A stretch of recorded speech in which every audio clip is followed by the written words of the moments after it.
uzglabāšanas baseins, teiksim, pirms pārdošanas.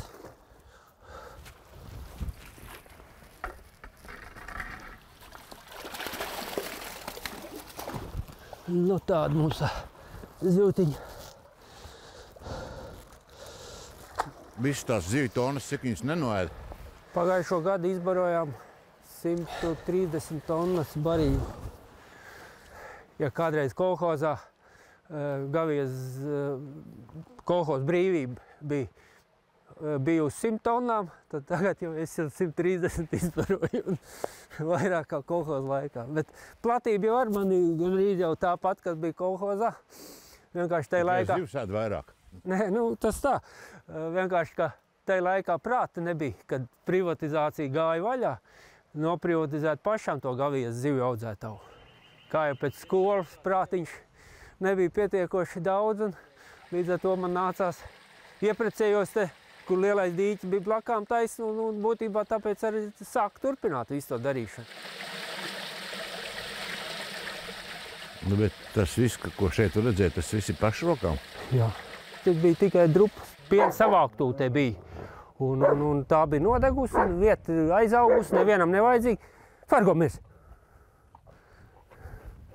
Tur arī viss bija aizaudzis, oši auga te, un dīķu vietā tad grava bija.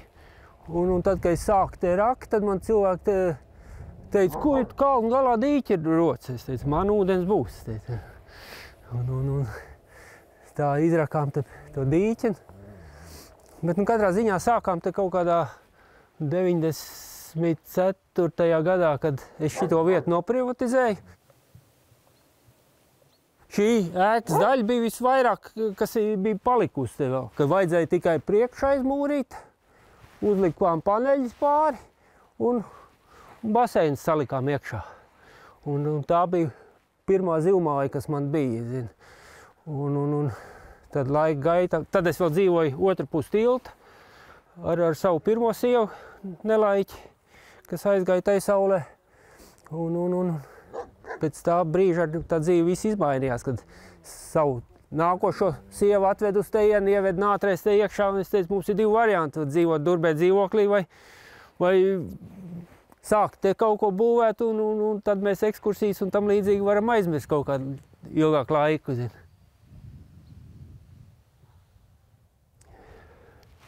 Un te jau ir sievas pasaule. Viņš ir miera mika. Mēs te savus suņus, kas saka, nesienam neko, un, kas saka, ģimenes locekļi. Cik lieliem sapņiem par sev par mierinājumu vajadzētu būt, lai cilvēks ņemtu un dzīvot vienā tur smagās mašīnas vagoniņā? Tā ir jaunība. Tajā laikā, kad jau vagoniņā dzīvoju, tad jau bija valsts darbs, teiksim, ugunsdzēsējos. Tur es savu lielāko darbu mūžas pavadījis, teiksim. It kā viņš skaitījās kā pirmais darbs, bet tajā pašā laikā diennakts strādājot 3 brīvus, tad galvenais darbs jau bija pa mājām. Sākumā, kad bija jāstāv pie kases rindā pēc algas, tad es jau nekad neskrēju tur, jo man jau alga bija nopelnīta jau tāpatās. Tad tajā laikā vēl ābeļdārs, zemendes tika audzētas un tirgotas, vestas uz tirgu, tā kā brīvais laiks jau tika pavadīts stipri intensīvi, bet tajā pašā laikā pie tām zivīm, tad jau bija vēl sievasmātei govis, cūkas, tad bija jāsēj, tad bija šitas te sienas jāvāķ, un pie zivīm tika tikai tad, kad palika kaut kāds brīvs brīdis. Un tad nāca šitas laiks, kad varēja kaut ko privatizēt pa tiem certifikātiem, un tad pirmo dīķi ar tādā veidā noprivatizējām.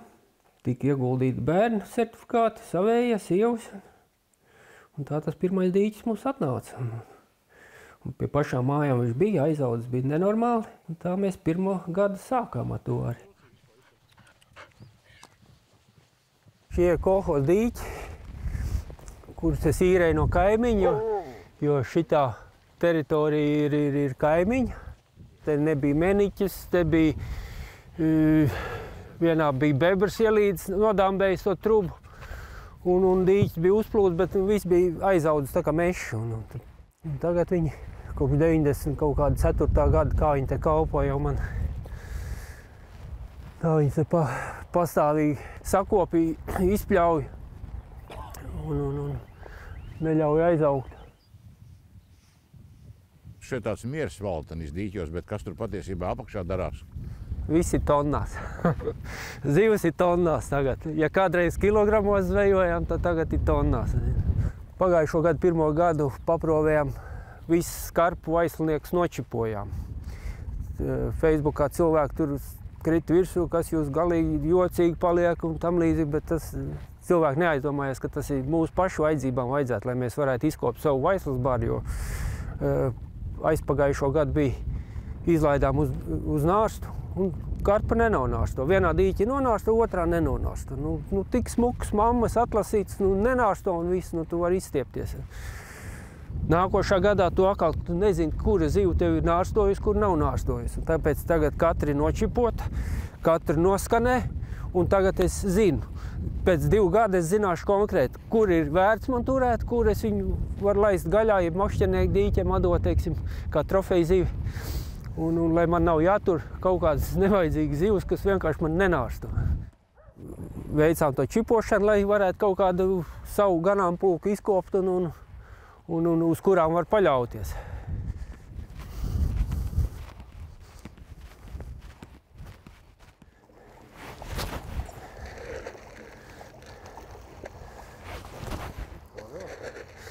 Jā, visi mūsu foreles. Kad nav šašliks, tad ir foreli. Patreiz viņas ir maz aktīvas. Tad, kad ir aktīvas, tad viss te vārās.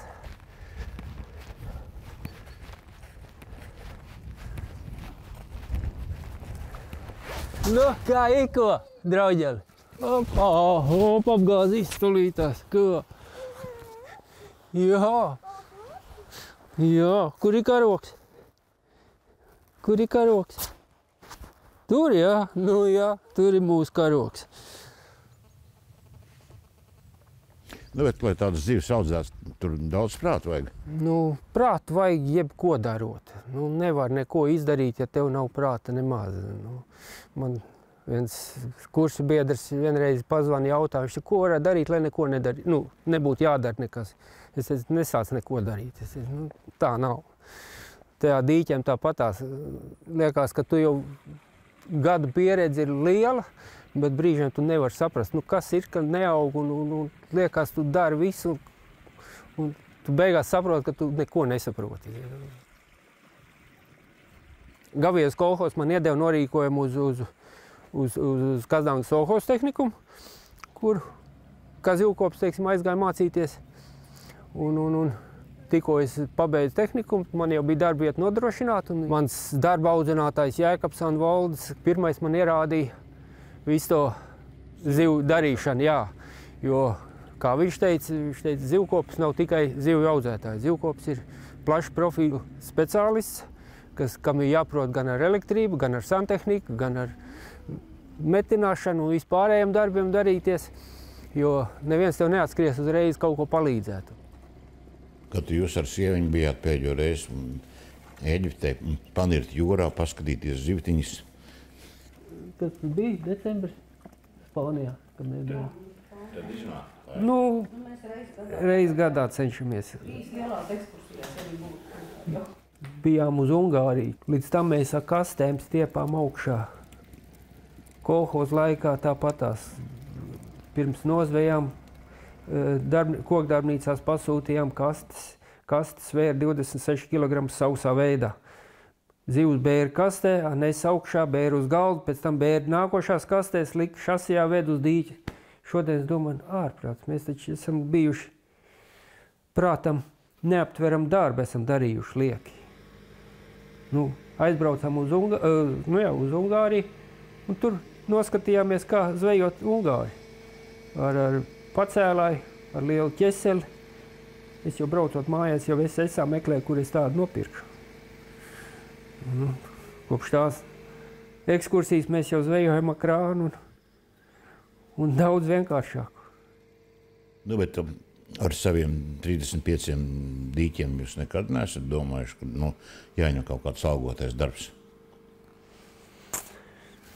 Algotais darbs, tas ir smags jautājums. Tā nodokļu sistēma ir tāda, ka man ir otra auga, pa viņu jāmaksā projām.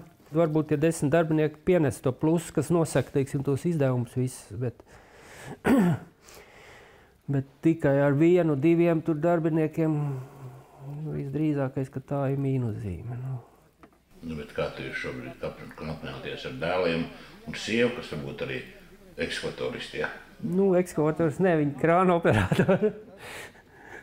Vairāk uz krāna pie viņi tonām izcēla uz zivs. Nē, uz nozvejām, protams, ka tiek pieaicināti cilvēki, kam interesē zivis, kas ir zivīm uz tu.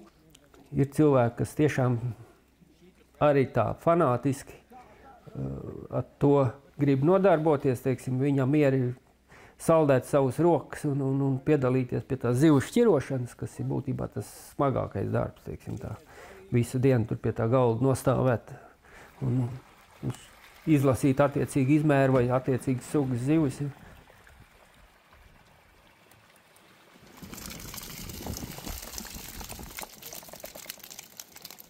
Par to zivju audzēšanu runājot, tā ir tāda maizīte pavisam bez garoziņas? Nē, garoziņas ir diezgan lieli sevišķi. Labi, man tā nasta ir pietiekoši liela, zinu, teiksim, ir teiksim, tas iestrādātais un tas daudz ko dod, jo tai pašā telefonā ir tik daudz kontaktu iekšā, ka tu vari, ja tu pats netiec galā, var pazvanīt, pajautāt kādam, un tavu numuru ļoti daudz zinu, tā kā tas nav tik vienkārši, kā viens otrs ir iedomājies, ka tur tik zivtiņi ielaid un rudenī smel tonnas ārā. Pastoties grāmatā, ka var tur 3 un 4 tonnas no hektāra izaudzēt un pastoties uz tirga cenu, tad jau liekas, kas tad tur miljonārs var palikt. Realitātē jau tā nenotiek.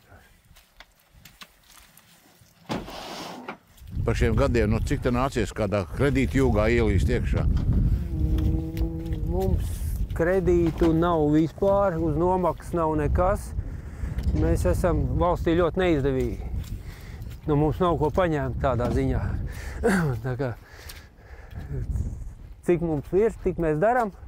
Acīm redzot pareizi saimniekojam, ka mums pietiek ar to, kas mums ir, ka mums nav vajadzīgs kredītos līst.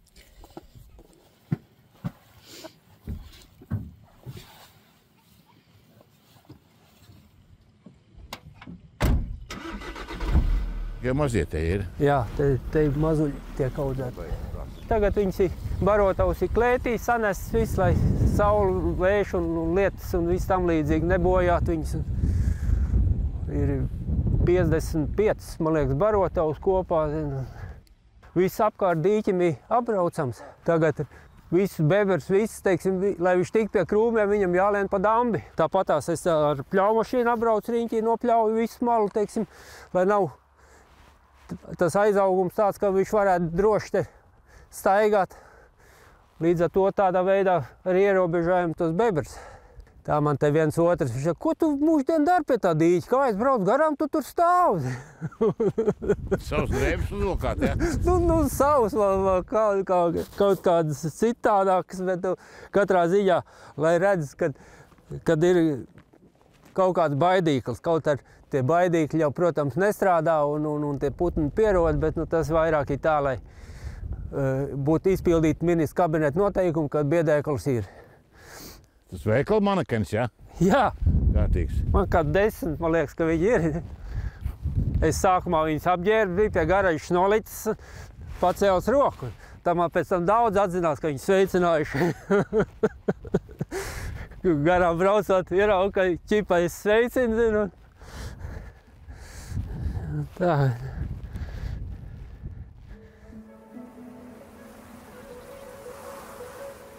Cik tādu dzīvi veidi šeit tiek audzēti?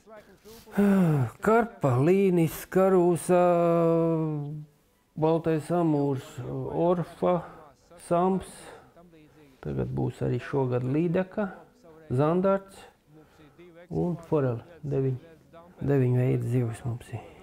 Nu, karūs vairāk ir kā barības bāze pārējām zivīm.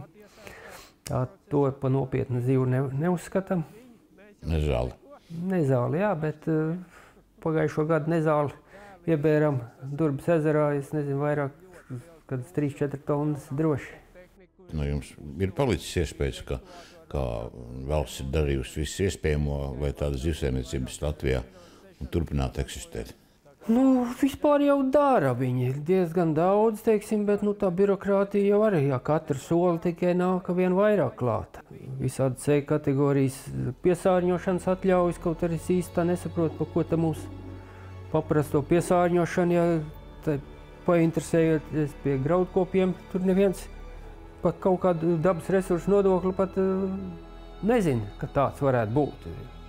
Kaut gan liekas, ka mēs to graudu ieberam tajā dīķī, mēs to minerālu neberam dīķī un ķīmijas nelietojam, taču vienkārši tādā ziņā zivkopību bišķi apdalīt, teiksim, jo tai pašā dīķī dzīvo visādi kukaiņi, kas ēd mūsu zivs ārā, tos kāpuriņus, teiksim, ir sevišķi. Labprāt ielaist kaut kādu ķīmiju, lai tiktu no tādiem kukaiņiem vaļā, teiksim, tās pašas spāra kāpurs, ūdens vabols, visi tie ir kaitnieki, jo tajā brīdī, kad tas kāpurs ir izšķīlies, viņš ir tik neaizsargāts, viņi ēd pilnīgi viss, kas dzīvo ūdenī. Sākot tur no lielākās ir vardas, kas tur arī ēd nost, un beidzot ar visiem šitiem sīkiem parazītiem. Mūsu pusē ļoti izteikti ir, teiksim, mēs nevaram atļauties zandartu zvejot kaut kādā vasarā, jūlijā, teiksim. Nolaid dīķi, ielaid konteinerā, teiksim, tos mazulīšus, lielākā daļa tiek sakos, un pēc sakošanas tad viņi aiziet postā. Savāksim līdekļus no šitā dīķa, lai var izlaist uz nost. Cik ūdens būs atstājis, tik viņš būs. Tās mazās viņai tur pusdienās jāatstāts, jā? Tās ir pusdienām, jā, lai viņas nekost vienu otru nosti.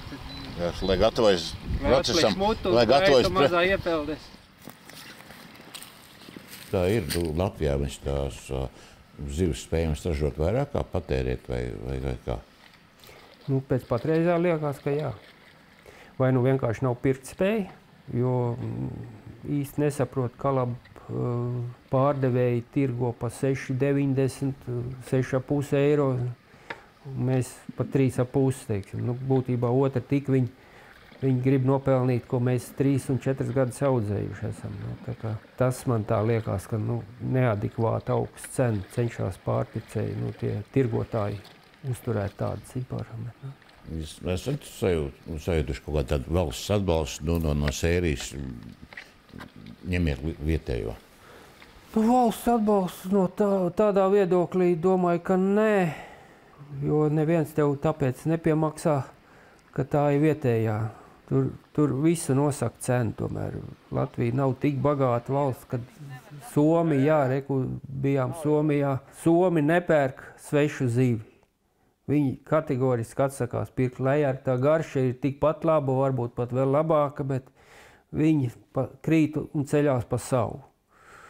Tas vien nozīmē tas patriotisms, vai ka nav jāskatās tai makā, cik tā starpība, bet es atbalstīšu kaimiņu, piemēram.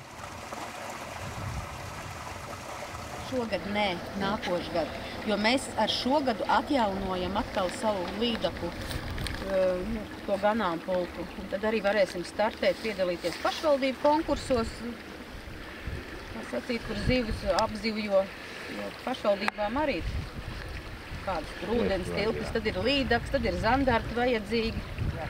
Mēs šogad tikai ar zandartiem piedalāmies konkursos, piedāvājam vienvasaras zandartu rudenī. Citu gadu jau varēsim arī līdaku piedāvāt. Varianti tādi, ka valdība neko nedara, lai cilvēki atgrieztos, lai paliktu vairāk, lai nebrauktu projām. Manuprāt, tā ir tā lielākā problēma. Jo nav jau vairs kas ēd to zivi. Nav jau to cilvēku. Nerunāsim nemaz maksāt spēju, bet nav jau cilvēku. Ja tu pasties pirms jaunā gada uz tirgu, nav cilvēku tie, kas bija 10 gadu atpakaļ. Tad cilvēki viss tirgus ņudzēja, mudzēja, tagad tukšums. Jā, bet no otras puses nav arī sajūta, nu tagad nāks atkal reku kārtējās vēlēšanas, atkal brauks vietējie mēri, laidīs zīves, kā tur mēdz darīties. Es nezinu, man brīžiem liekas, ka tur tiešām ir tā kā sijā Latvija, zin, kad kaut kā rauš visi tagad pēdējā laikā, nezinu, vai nu nāk ārā tagad vairāk šitie visi. Tā Latvijas izlaupīšana, pastoties visādos objektos, iegulda kaut kādas milzīgas līdzekļus, nesaimniecis kaut kā liekas tā neloģiski. Nauda trūks, tur atkal 100 000 tiek piešķirt, tur. Tad kādu vēl pēc kaut ko daram lieki, kaut kādam smukumam, kad naudas trūks, nevaram ne dzelzceļu uztaisīt, ne tiltus, te kaut kādas. Tu neizlaic laukā? Nu, ja mēs tā būtu Šveicis, tad mēs tā varētu darīt, bet tagad es tiešām brīžiem rokas nolaižās dēļ šitām visām birokrātijām un tos, kas tiešām grib kaut ko, tos nostum malā un iemin dubļos. Un tie, kas tur ir pie šprices, tie dara savu, ko viņam jādara. Un kamēr nebūs tā kā soda, es domāju, nekas labāks nebūs. Būs kaut kāda atbildība katram par savu parakstu. Tad kaut kas mainītos, bet patreiz es neredzu. Nākošais, uz ko mēs skatāmies, ir līdaka. Vēl ņem papildus, pat cik tā karpa sāk buksēt ar noietu. Viens ir iemācīties to līdaku izaudzēt, teiksim, nopietnos apjomos ir ļoti sarežģīti, jo līdaka ļoti rīga. Un baigi neprognozējami, ka tu varētu, teiksim, kaut kādu konkrētu izmēru izaudzēt. Viņi var izaugt 200 gramu, viņi var izaugt līdz 300 gramu, un viņi var palikt 2 gramu. Kāda ir tāda zivju audzētāja vidējā ikdiena? No vakara, jeb no rīta izplāno, ko tu darīsi no rīta, tad tu pusdienas pazudis no sievas redzes loka. Nu, tad tu atgriezies kaut kādos 3-4, brīžiem vēl vēlāk. Sieva dusmīgi, ka tu neesi pusdienās laicīgi bijis. Vai 3 reizes sildīts ēdienas jau ir. To prātu kaut kā ir iespējams atspēkt no tām ikdienas rūpēm? Tas ir tas, ko mēs vissliktāk mākam. Mēs nemākam atpūsties. Visu laiku kaut kā tā, liekas, varētu svētdienu, teiksim, kaut kādā veidā sev veltīt, bet, tā īsti nesanāk.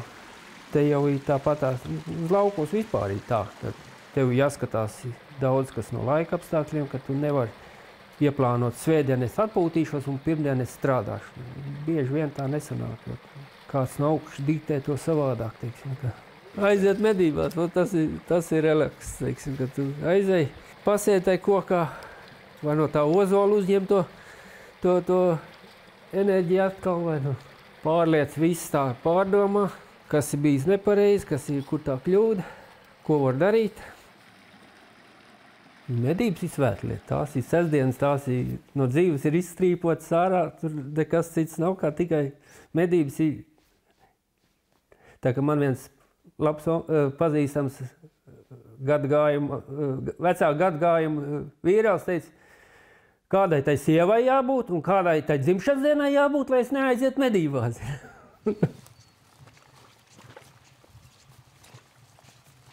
Bet līdz šim no daudz kļūdām ir bijis jāmācās. Oi, tas ir nenormāli daudz. Es jau visu laiku saku, ka zivkops ir lielākais zivs lepkavs, cik viņš nav nobeidzis savā mūžā. Tas ir inkubācijas aparāts pilns ar ikriem. Vienkārši izkrīt no rokām.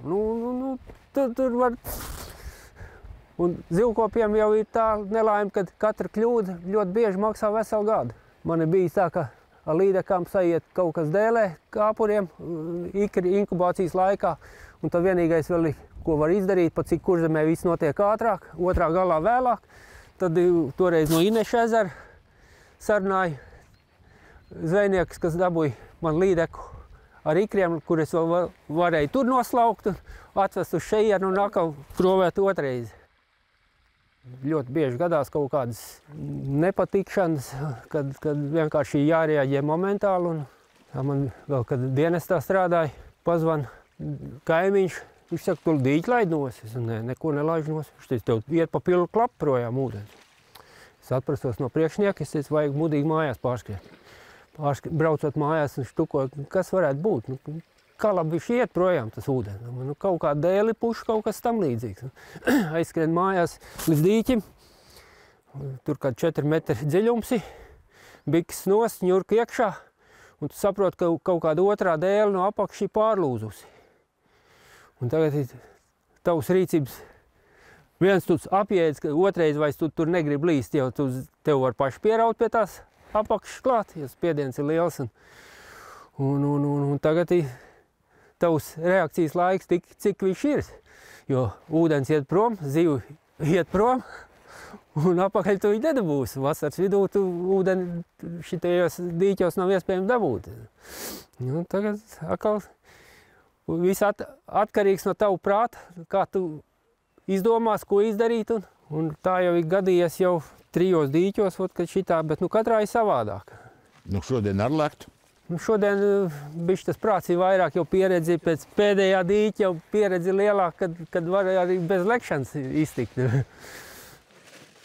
Tagad gribētu no nulles uzsākt tādu dzīvjaudzēšanu, labāk nesākt vai ko?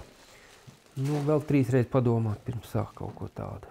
Kad tev nav kontakti, nav noiet, nekas, nezinu, tas gandrīz bezcerīgi.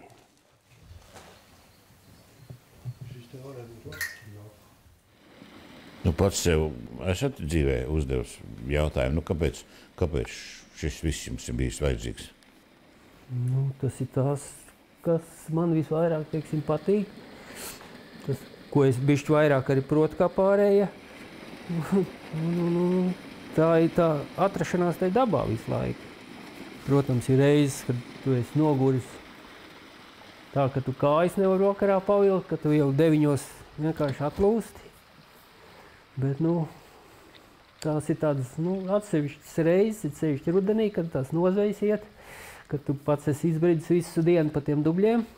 No malas liekas, ka man ir grūti, teiksim, tajā augstā ūdenī ņemties pa to augsto ūdeni, citam liekas, oj, tu tur dubļiem smagi nostrādājies. Man personīgi tā neliekās. Nu, grūti, kas ir grūti?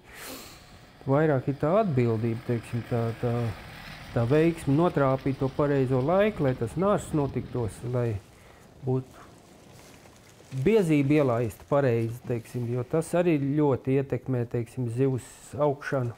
Izklausās, ka nekad rokas nenoliežās. Nē, nu, ir jau, kad pēc tādiem smagiem aplausieniem ir tā, ka tu atsēdies, tu dīķes nolaidis, iekšā nekā nav. Tad tāds gads pa kāju, ieņēmumi nekādi. Tu vienkārši tā pārvelc svīta un sāk pajaut.